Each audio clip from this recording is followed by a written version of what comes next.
श्री गणेशाय नमः। गणपति गणेश काटो क्लेश। ओम नमो भगवते वासुदेवाय नमः। कार्तिक मास महात्म 17वां अध्याय।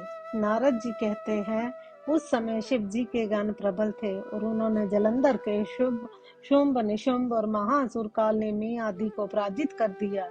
यह देखकर सागर पुत्र जलंधर एक रथ पर, जिस पर की लंबी पताका लगी हुई थी, उस पर चढ़कर युद्ध भूमि में आकर घोर संग्राम करने लगा। इधर जय और शील नामक शंकर के गण भी युद्ध में तत्पर होकर गरजने लगे। इस प्रकार दोनों सेनाओं के हाथी, घोड़े, रथ, शंख, भेरी तथा दोनों ओर के वीरों के सिंहनाद से पृथ्वी त्रस्त हो गई। पश्चात जलंधर ने कोहरे के समान बाणों को फेंककर पृथ्वी से लेकर आकाश तक व्याप्त कर दिया और नंदी को 5, गणेश को 5 तथा वीरभद्र को एक साथ 20 बाण मारकर उनके शरीर को छेद दिया और मेघ के समान गर्जन करने लगा। यह देखकर रुद्रपुत्र कार्तिकेय ने भी दैत्य जलंधर को अपनी शक्ति उठाकर मारी और घोर गर्जन किया, जिसके आघात से वह पृथ्वी पर गिर पड़ा। परंतु वह इतना बली था कि शीघ्र ही उठकर खड़ा हो गया और क्रोधाविष्ट होकर कार्तिकेय पर अपनी गदा का प्रहार कर दिया। ब्रह्मा जी के वरदान की सफलता के लिए शंकर पुत्र कार्तिकेय पृथ्वी पर सो गए। गणेश जी और नंदी भी व्याकुल होकर गदा प्रहार से पृथ्वी पर गिर गए। उसने वीरभद्र पर परिध का प्रहार किया। उसके लगने से वीरभद्र का सिर फट गया और बहुत सा रक्त बहने लगा। वीरभद्र व्याकुल हो धाराशायी हो गए।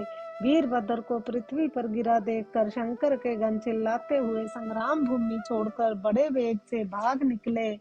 17वां अध्याय समाप्त। 18वां अध्याय। देव ऋषि नारद जी ने कहा, अब रौद्र रूप महाप्रभु शंकर अपने वीर गणों के साथ नंदी पर चढ़ हंसते हुए युद्ध भूमि में आए।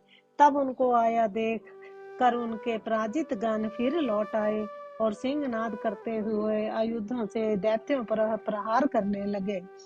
भीषण रूपधारी रुद्र को देख दैत्य भागने लगे। तब युद्ध में अपने दैत्य को पराजित होते देखकर जलंधर हजारों बाण छोड़ता हुआ भगवान शंकर की ओर दौड़ा। उसके शुंभ निशुंभ आदि वीर भी क्रोध से अपने होठों को काटते हुए भगवान शंकर की ओर दौड़े। इतने में भगवान शंकर ने जलंधर के सब बाण जालों को काटकर अपने गणों को निर्भय करके अपने अन्य बाणों की आंधी से दैत्यों को पीड़ित कर दिया। खड़गोरमा नामक दैत्य को अपने फरसे से मार डाला। बलाहक का भी सिर काट दिया। धसमर भी मारा गया और शिवगण चिशी ने प्रचंड नामक दैत्य का सिर काट डाला। किसी को शिव जी के बैल ने मारा और कई बाणों द्वारा मारे गए। यह देखकर जलंधर अपने शुंभ आदि दैत्यों को धिक्कारने लगा और भयभीतों को धैर्य देने लगा।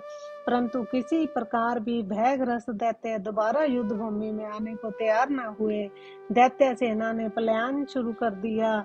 तब महाक्रोध जलंधर शिव जी को अपनी ओर ललकारने लगा। साथ ही उसने 70 बाण मारकर शिव जी को दग्ध कर दिया तथा और भी बहुत सारे बाणों का प्रहार किया। शिव जी उसके बाणों को काटते रहे, यहाँ तक कि उन्होंने जलंधर की ध्वजा, छत्र और धनुष को भी काट दिया। फिर 7 बाण मारकर उसके शरीर में आघात पहुंचाया। धनुष के कट जाने से जलंधर ने एक प्रचंड बाण मारकर उनकी गदा के टुकड़े टुकड़े कर दिए। तब उसने समझा कि मुझसे अधिक बलवान है, अतएव उसने गंधर्वी माया उत्पन्न कर दी। अनेक गंधर्व और अप्सराओं के गण उत्पन्न हो गए। वीणा और मृदंग आदि बाजों के साथ नृत्य और गान होने लगा। इससे अपने गणों सहित रुद्र भी मोहित हो गए। उन्होंने युद्ध बंद कर दिया। फिर तो काम मोहित जलंधर बड़ी शीघ्रता से त्रिनेत्र भगवान शंकर का रूप धारण करके वृषभ पर बैठकर पार्वती के पास जा पहुंचा।